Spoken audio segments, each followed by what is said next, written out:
माध्यम से भी मैं इसको मैं स्टार्ट करने वाला हूँ।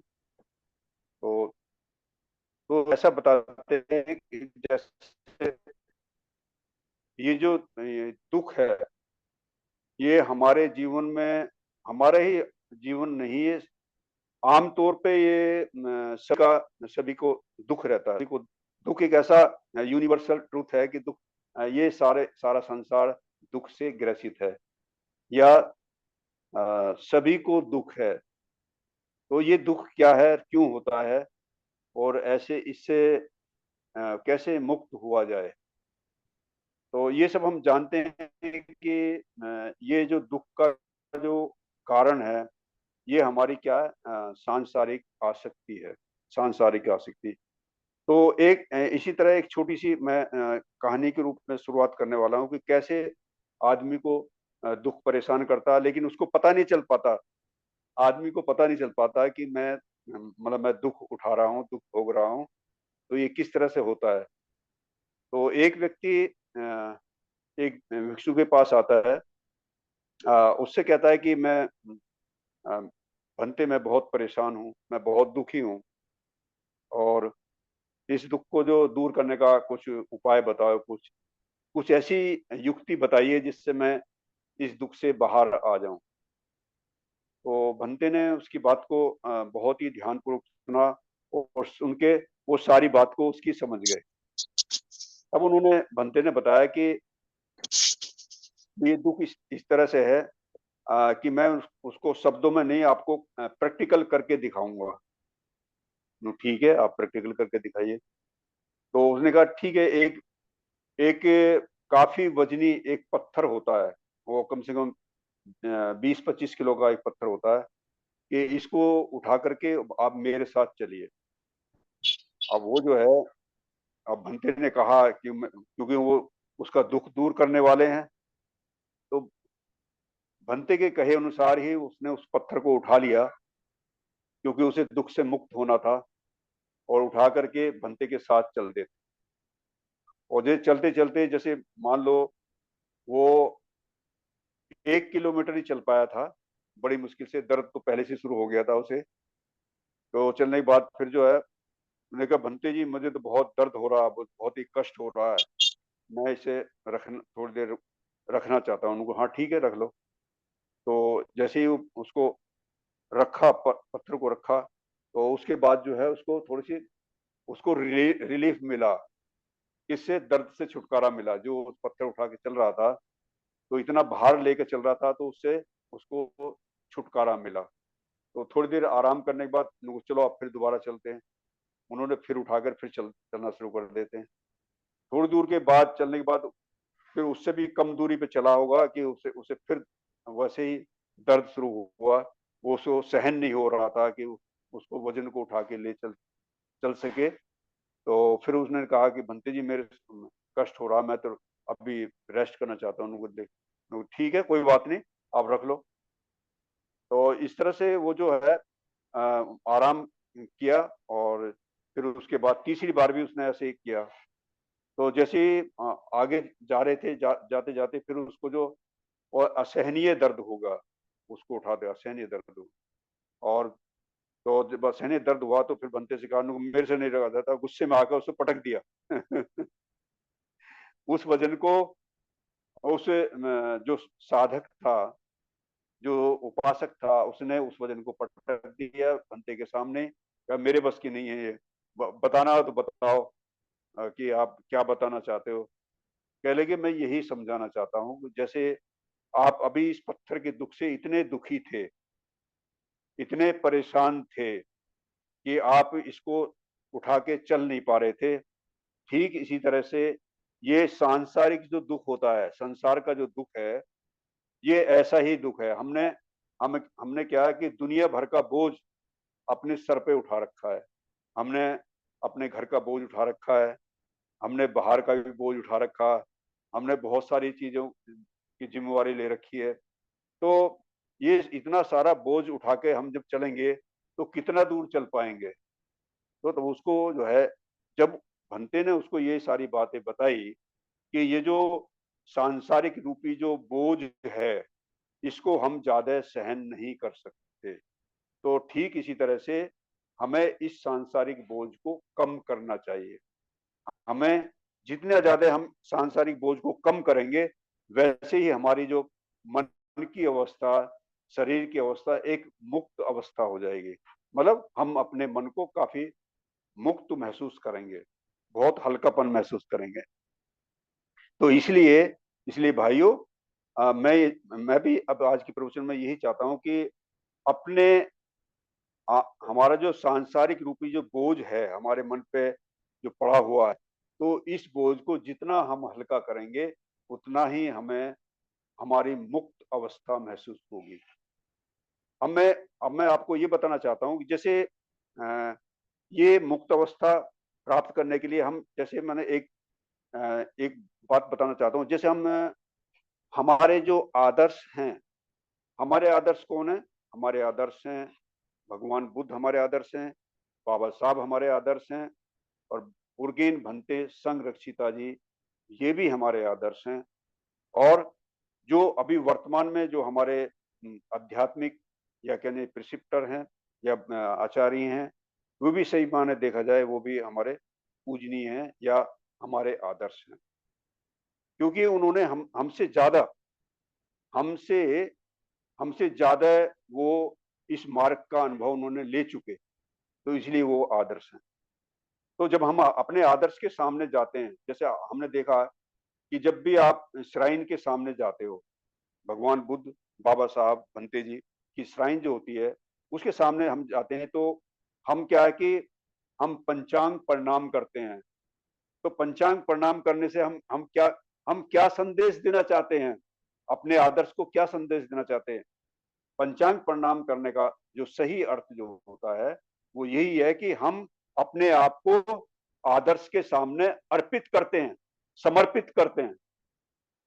तो समर्पण का जो भाव होता है, जो हम अपने आप को पूरी तरह समर्पित जो करते हैं, तो समर्पित करने का मतलब ये होता है कि हमने हमारी जो ईगो है, क्योंकि जब तक हमारे अंदर ईगो की भावना रहेगी, हमारे अंदर समर्पण का भाव आ ही नहीं सकता। तो हमारे अंदर ये जो ईगो का भाव है, जो मैं का जो भाव है, जो हमें हमेशा परेशान करता है, सांसारिक रूप में भी परेशान करता है, बाकी जगह भी परेशान करता है। तो इस तरह से अ, इस तरह से हमें अपने आदर्श को हम अर्पित करते हैं, अपने आप को अर्पित कर देते हैं। तो अर्पित करने से हमारे मन में क्या है कि हमारे मन में एक आदर्श के प्रति, हमारे जो आदर्श है उसके प्रति क्या है, एक सम्मान का भाव, एक ऐसा भाव निर्माण होता है कि मैं अपने आदर्श को समर्पित होने का मतलब है, जो उनकी शिक्षाएं हैं, जो उनके उच्च आदर्श हैं, धम्म के द्वारा, मतलब उन्होंने क्या, जो उनकी हायर मानसिक अवस्था है, वैसे ही हायर मानसिक अवस्था जिस मार्ग पर चल के उनको ये अवस्था प्राप्त हुई है, मैं भी यही करूंगा कि ऐसी ही हायर मानसिक अवस्था मुझे भी जल्द से जल्द प्राप्त हो। ये सही मायने में हमारा समर्पण भाव कहलाता है। और निश्चित रूप से जैसे हम श्रद्धा की डेफिनेशन भी करते हैं कि डेफिनेशन में ये बताया गया है कि हमारे जो उच्च आदर्श हैं, तो उच्च आदर्श को दिया गया प्रतिसाद, हाँ, मतलब पूरी शक्ति के साथ प्रतिसाद जो दिया जाता है, उसी को हम क्या कहते हैं, एक तरह से हमारी मतलब बहुत बड़ी एक श्रद्धा होती है वो अपने आदर्श के प्रति।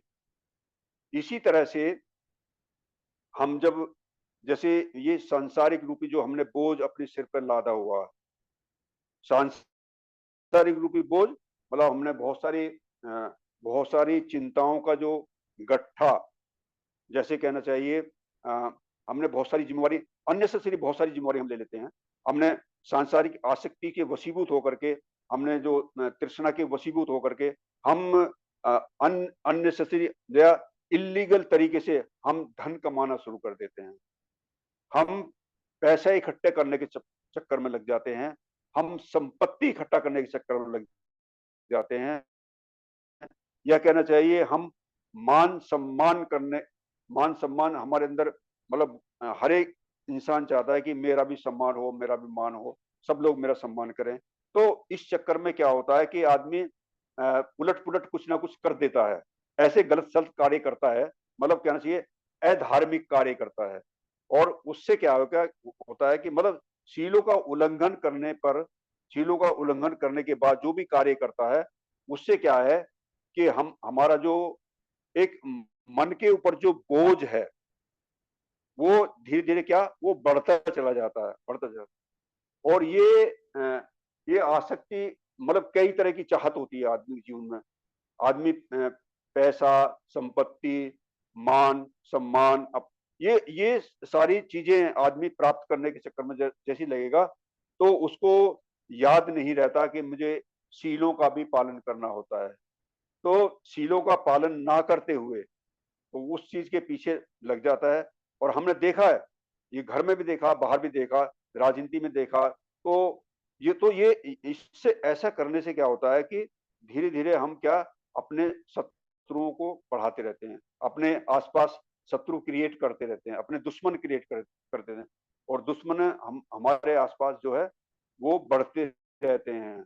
और इससे क्या होता है कि हमारे मन का तो बोझ बढ़ता ही है, और साथ में हमारी दुश्मनी भी बढ़ती रहती है। तो इस तरह से आदमी की जो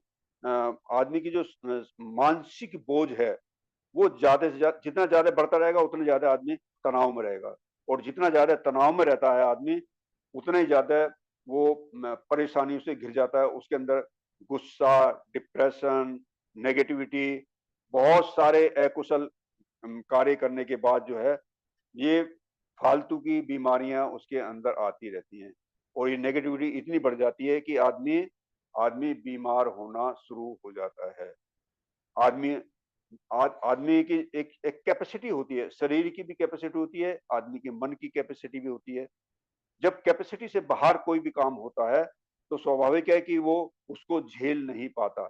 जैसे अकुशल कार्य करते करते मन पे हमारा बोझ पड़ेगा, और जैसे ही मन पे बोझ पड़ता है तो वो सारा बोझ का असर कहाँ जाता है, हमारे शरीर के ऊपर जाता है। हम ये जानते हैं, हम अच्छी तरह जानते हैं कि हमारा जो शरीर और हमारा जो मन है, ये दोनों एक दूसरे से क्या है, ये जुड़े रहते हैं। हमारा हमारा जो मन जो बोझिल होगा, हमारा जो मन चिंताग्रस्त रहेगा, मतलब चिंताओं के वशीभूत रहेगा, तो वो चिंताएं धीरे धीरे क्या है हमारे शरीर पे असर डालना शुरू कर देती हैं। और जैसे जैसे ये शरीर पे असर डालेंगी तो शरीर कब तक झेलेगा, एक झेलने की एक लिमिट होती है।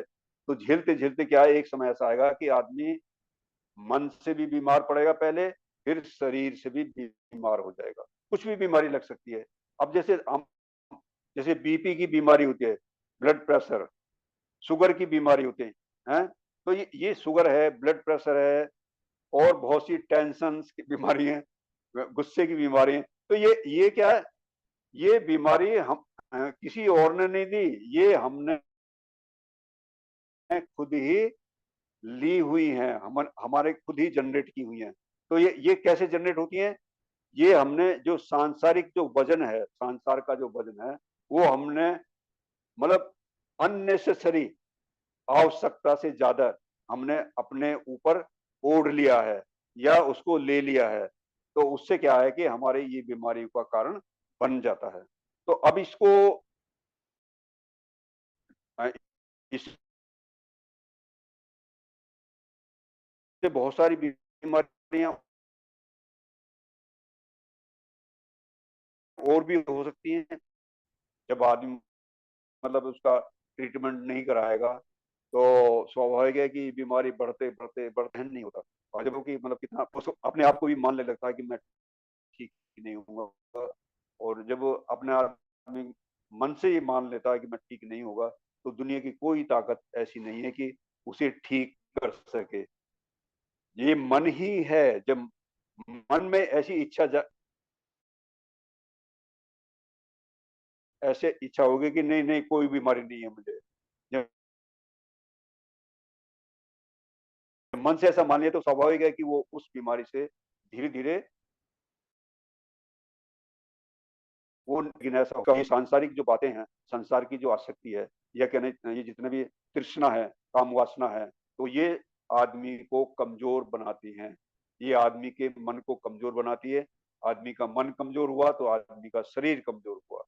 तो एक दूसरे से ये जुड़े रहते हैं। एक छोटी सी कहानी बताऊंगा मैं यहाँ पर, कि हम किस तरह से अपने इस बोझ को और ढोते रहते हैं। एक कहानी और बताऊंगा मैं, और कैसे भंते जी ने उसका निवारण बताया। तो ये जापानी बौद्ध भिक्षु की कहानी है। जापानी बौद्ध भिक्षु, आपने रिसाई का नाम सुना होगा। जापानी बौद्ध भिक्षु बहुत प्रसिद्ध, बहुत ध्यानी, बहुत एकांतवासी भिक्षु थे। जापान में उनका बहुत बड़ा नाम था, और अभी भी नाम है उनका। रिसाई अपने टाइम में कि वो बहुत बड़े ध्यानी थे, और ध्यान के साथ साथ वो एकांतवास भी करते। तो जो आदमी ध्यानी आदमी होता है, और सही मायने में उसको प्रैक्टिकल अनुभव या प्रैक्टिकल तरीके से अपने आप को देखना आ जाता है, या अपने अपने आप को समझना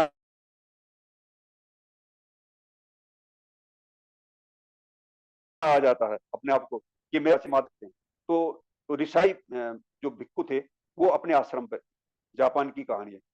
तो उनके पास में एक राजकुमार होता है, मतलब राजकुमार कहना चाहिए, एक राजा का लड़का होता है। वो बहुत ही राजा का लड़का स्वाभाविक काफी संपन्न था, हर तरह से संपन्न था। किसी तरह की जीवन में उसने जो चाहा वो सब कुछ उसको मिल मिल गया था। उसके बाद धन, पैसा, दौलत, संपत्ति, मान सम्मान, हर तरह के ऐशो आराम थे।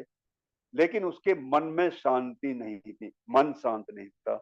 मन उसका क्या, हमेशा क्या, अशांत रहता था, अशांत मन रहता था। तो ये सोच करके किसी ने बताया कि आप ऋषाई, भंते ऋषाई हैं, उनके पास जाइए, वो आपको आपका समाधान कर सकते हैं। तो ये सोच करके वो भंते के आश्रम पे जाता है।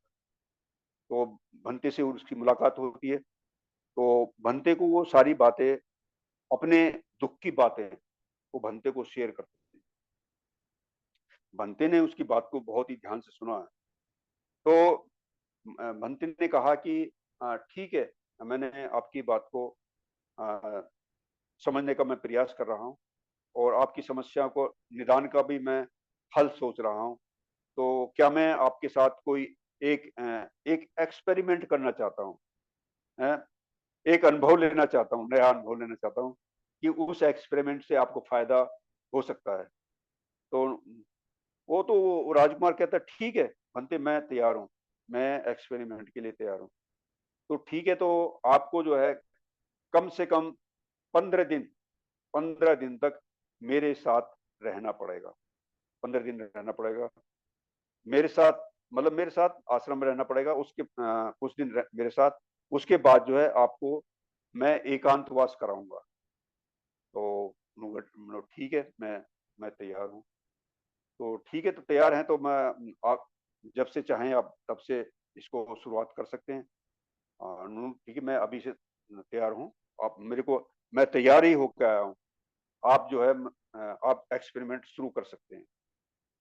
तब बंदे ने कहा कि देखो ऐसा है, जो आपका राजसी ठाट बाट है, जो आपके आपके मन में घूम रहा है, जो आपके मन में एक राजा की छवि है, जो आपके मन में एक बड़े आदमी की छवि है, उसको अपने मन से निकालना पड़ेगा।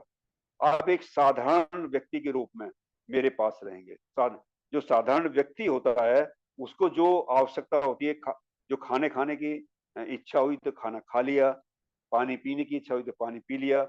अदरवाइज तो जो काम करना, जो काम दिया जाता है, उस काम पे ही अपने आप को कंसंट्रेट करना, फोकस करना है, और कुछ किसी काम पे फोकस नहीं करना अपने मन को। उन्होंने कहा ठीक है, मैं ऐसा ही करूंगा।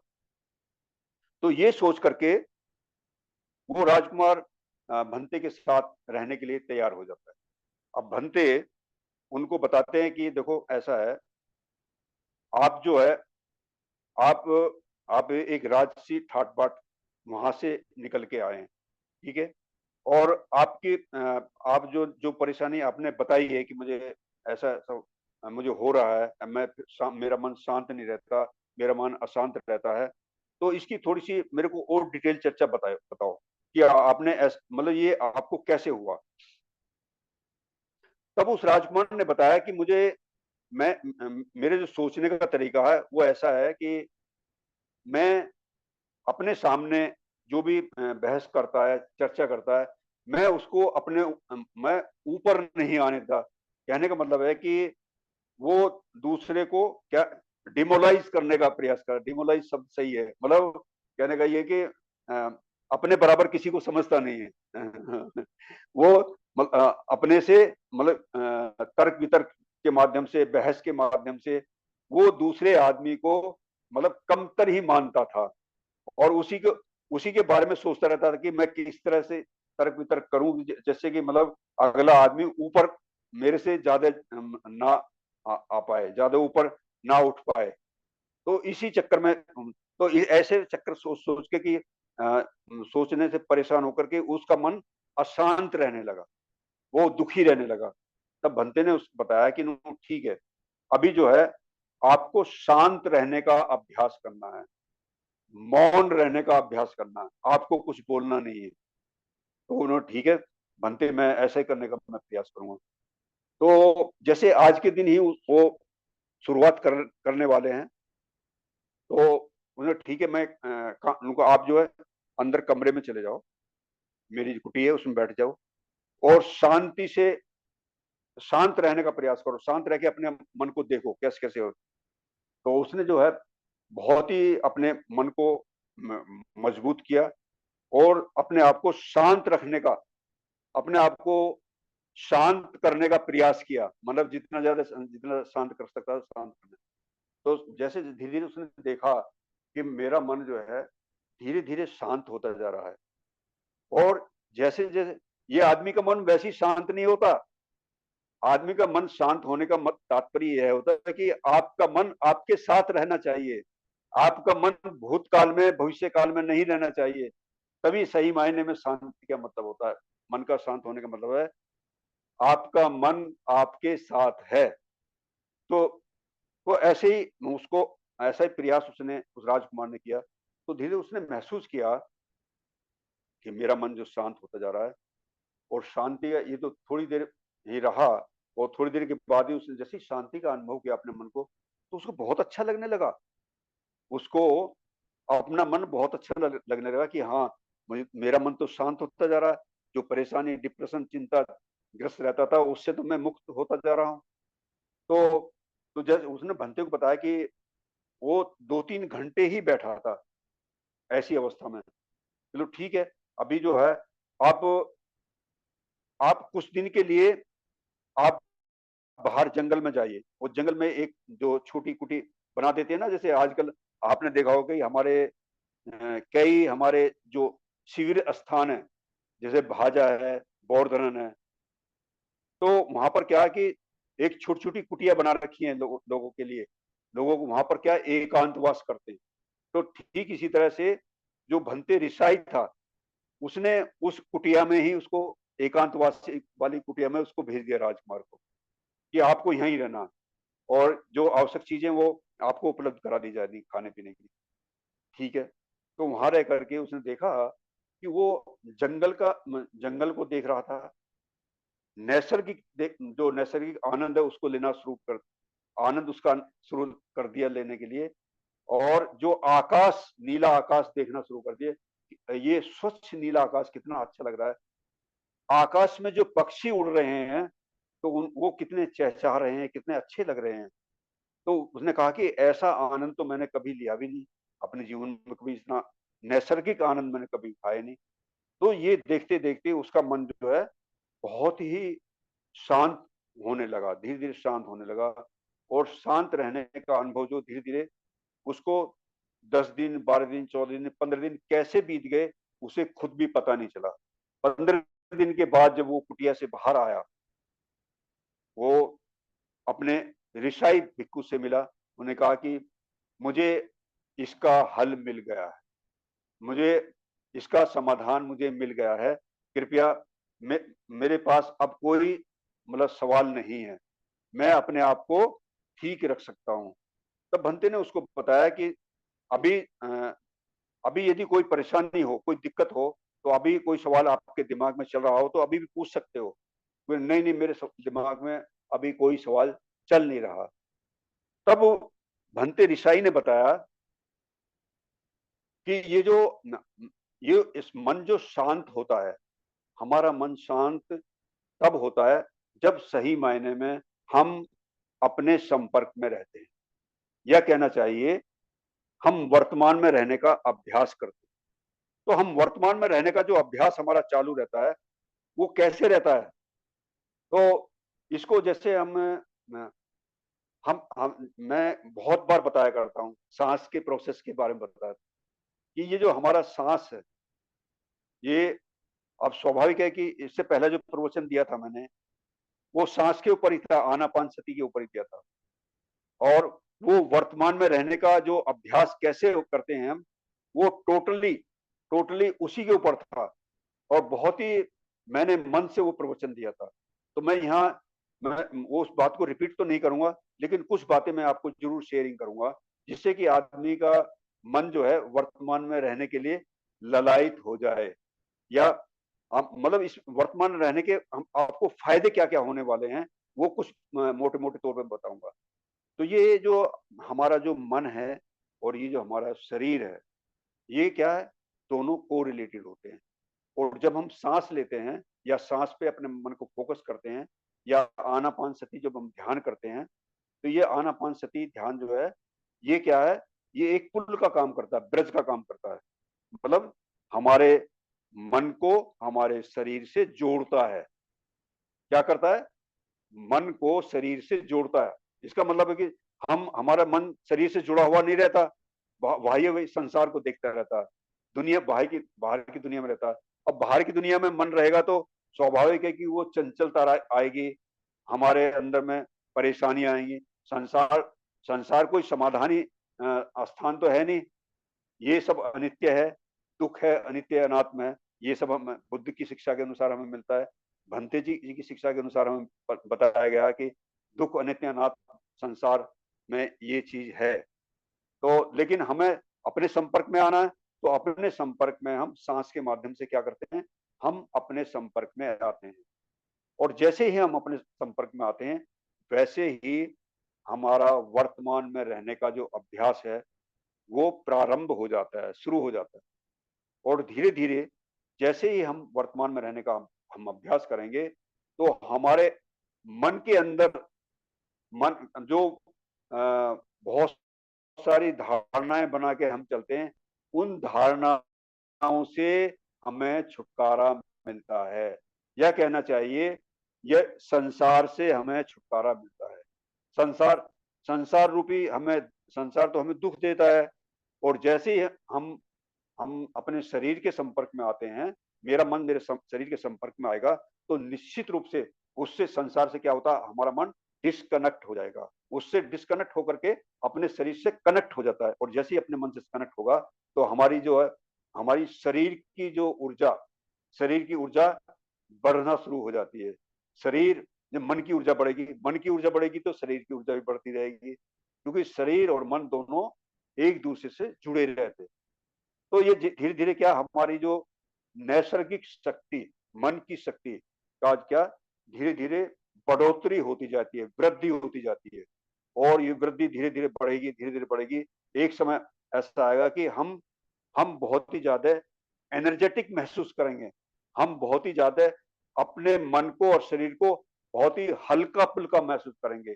हम बहुत ही ज्यादा अपने आप को सुख में महसूस करेंगे, और इतना अच्छा लगेगा हमें, इतना इतना सुख महसूस करेगा अपने मन से, कि आदमी कहेगा कि वास्तव में मैंने ये सुख या मेरा ये जो आनंद है, मैंने आज तक कभी महसूस नहीं किया, कभी महसूस नहीं किया, जो मुझे आज ये आनंद महसूस हो रहा है। तो निश्चित रूप से हमें ये वर्तमान में रहने का जो अभ्यास है, जो सांस के माध्यम से हम इसको प्राप्त कर सकते हैं। तो ये वर्तमान में रहने का जो अभ्यास है, ये डे बाय डे, या हम जैसे धीरे धीरे इसको बढ़ाएंगे, वैसे वैसे ही हमारा जो मन है वो सांसारिक वस्तुओं से, संसार से अलग हटने का जो अभ्यास है, वो हमारा बढ़ता रहेगा।